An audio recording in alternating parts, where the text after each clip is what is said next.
acá. Mencionó todo menos a Vudú.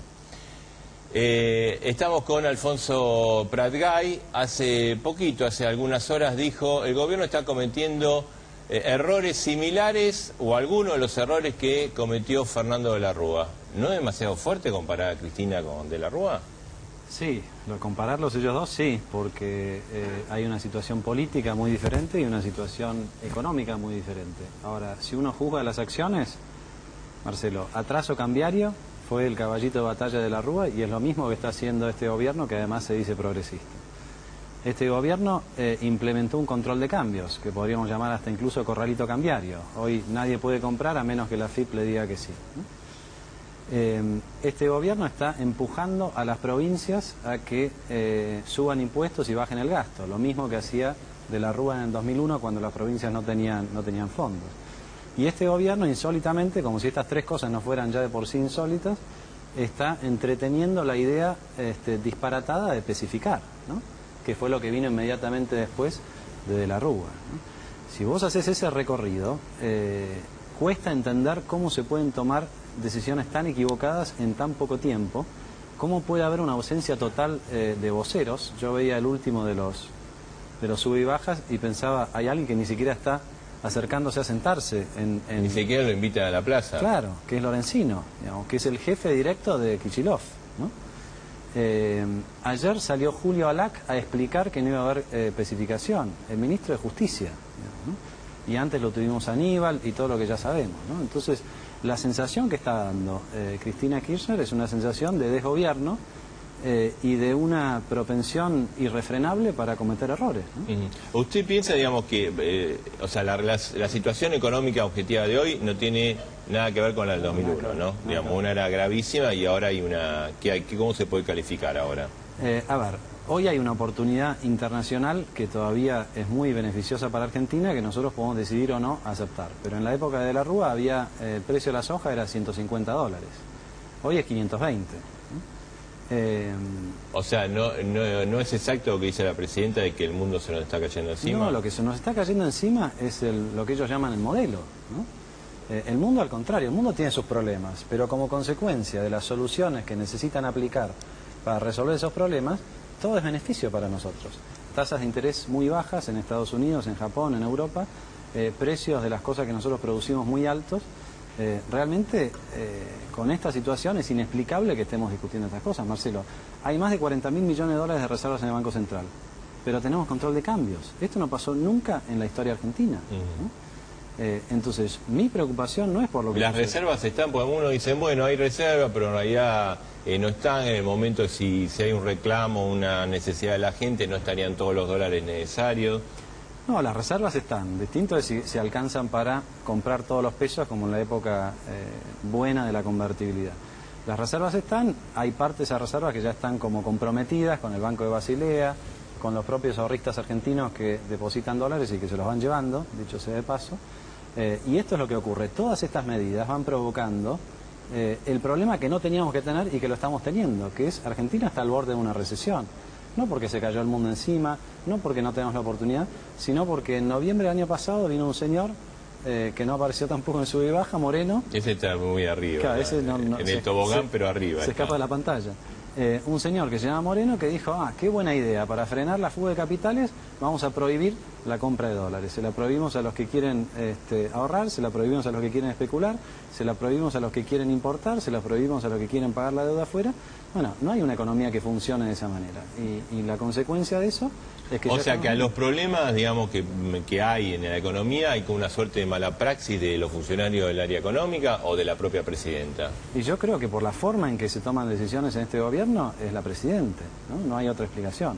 Pero hay dos frecuencias, Marcelo. Una es cómo se fue erosionando la situación económica de punto de partida. El gobierno, cuando habla de modelo, en realidad se refiere a tres cosas: un tipo de cambio competitivo, superávit fiscal, sobraban pesos, y superávit comercial, sobraban dólares.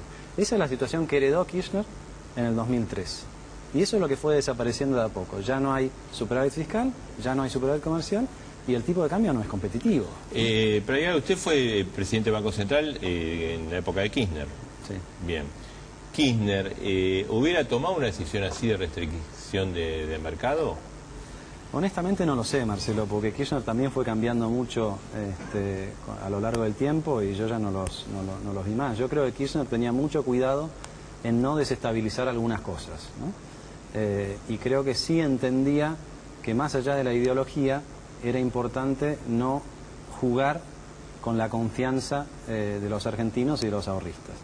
Ese precepto evidentemente no está siendo ¿El gobierno, digamos, está generando la propia desconfianza? Pero, Marcelo, la discusión sobre la especificación, Sí. explícamela porque yo no la entiendo realmente. No entiendo que haya un proyecto, que no hay un proyecto, que Rossi dice una cosa, que después viene Abal Medina y dice otra, que finalmente aparece un proyecto concreto de especificación a través de la reforma al Código Civil, a través de la reforma al Código Civil. Son cientos de artículos que se están reformando y meten por la ventana, modificando lo que había propuesto los especialistas que propusieron la reforma, modifican algunos artículos y de paso metemos ahí... Ahora, ¿y qué hay detrás digamos, de este intento de...? Porque, digamos, Abal Medina lo dijo en la presentación en el Congreso, vamos a desdolarizar, que es lo mismo que decir especificar.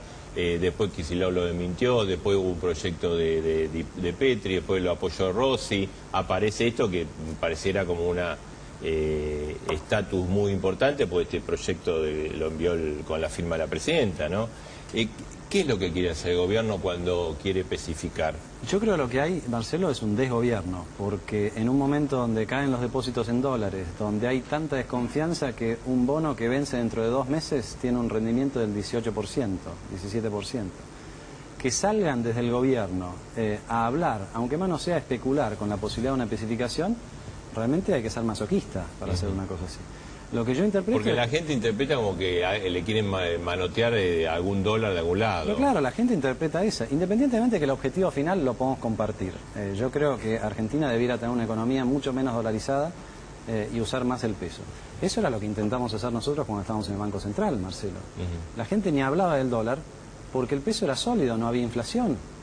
La canasta básica no cambiaba todos los días como cambia hoy. Ahora, Entonces, el gobierno tiene como un diagnóstico como que los que compran dólares o que quieren dólares son gente mala, ¿no? Que quiere lo peor para el país. ¿Por qué? Y desestabilizar el gobierno y lo peor para el país.